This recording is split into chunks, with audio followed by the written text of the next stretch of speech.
Hey, what's going on? We'll take a quick look at free agents for fantasy this week. Starting off at the top, quarterbacks. I've noticed a couple of my leagues, Wentz is out there. It's got to just be antsy owners dropping him early. His week 2 performance wasn't great, 14, 15 points. And then, obviously, this week he did amazing. But he had a bye week coming up, and then he had that week 2. A couple owners have dropped him at the end of the week in a couple of my leagues.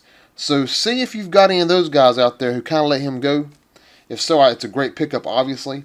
And then besides that, if you're looking for people out there for a bye week replacement this week, we've got Simeon from the Broncos playing Buccaneers, Flacco playing Oakland, and as always, talking about Prescott from the Cowboys playing the 49ers.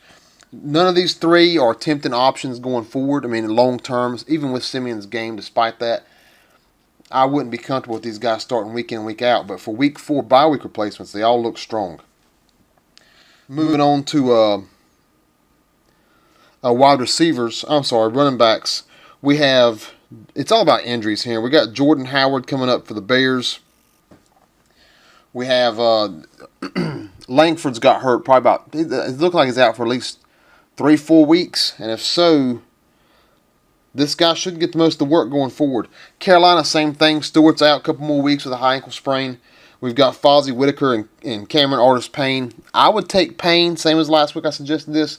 But both these guys are worth kind of stashing. Real desperate play right now, but you're hoping one of them kind of takes the forefront on this. Payne looked good despite Carolina's struggles. He looks very nimble, very agile, very dangerous. Whitaker had a huge screenplay that game, called back from a holding. But both these guys I like. And then Orleans Darkwa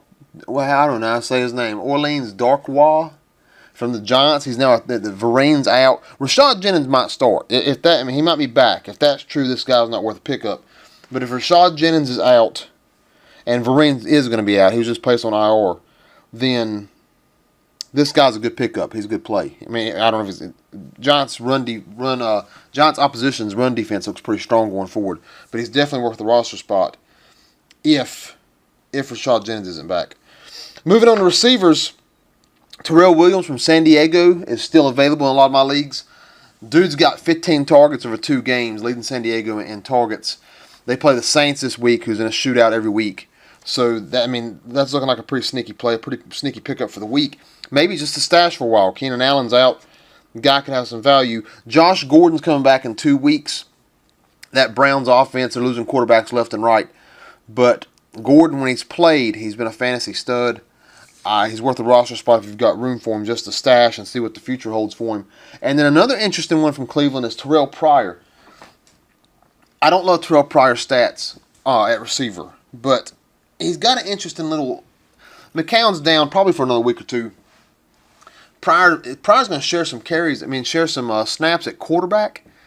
If he could catch fire like he did in Oakland for a moment, for just a moment he was looking good. If he would get some games at that position, a lot of these sites like CBS, they're not going to change it. They're not going to change him from wide receiver to quarterback. So in theory, if this guy would catch fire and explode, you would potentially have a guy who could play 2 positions for you. You'd have a guy playing receiver on your roster, but you could start 2 quarterbacks a week, which would be a huge advantage going forward. It seems like they would have to re-roster him, but I know in the past this hasn't happened. When you had Dexter McCutcheon playing a little bit of receiver, a little bit of running back for Kansas City, they left him labeled as a receiver despite the fact that he was getting carries. And there was no plan to change that going forward. I would assume this isn't going to play out any different. Something to keep in mind. I don't expect that scenario I just said to play out. But if it would, you're going to be kicking yourself for not having him on the roster. So this guy is certainly worth a stash at this moment, just in case that happens. I'll probably do a video standalone just about this. Try to get the news out because it's going to be a deal breaker in some of your cash leagues if this plays out like that and these sites don't change his positional. So either way, that's it for this week. Oh no, that's not it for this week. That's it. We're going to do this on the fly. NFL week schedule coming out. Some defenses that's probably out there for you. Texans defense against the Titans. I'm not hating that.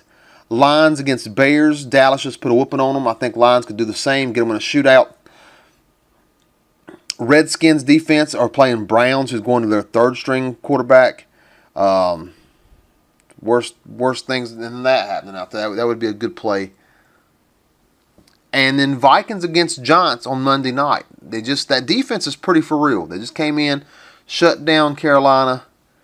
I like Carolina's offensive attack a little bit more than the Giants. Maybe not as much aerial, but 8 sacks on Cam. I'm willing to roll the dice on them on that Giants game on Monday night. So either way, that's what we're looking at. Good luck out there. Later.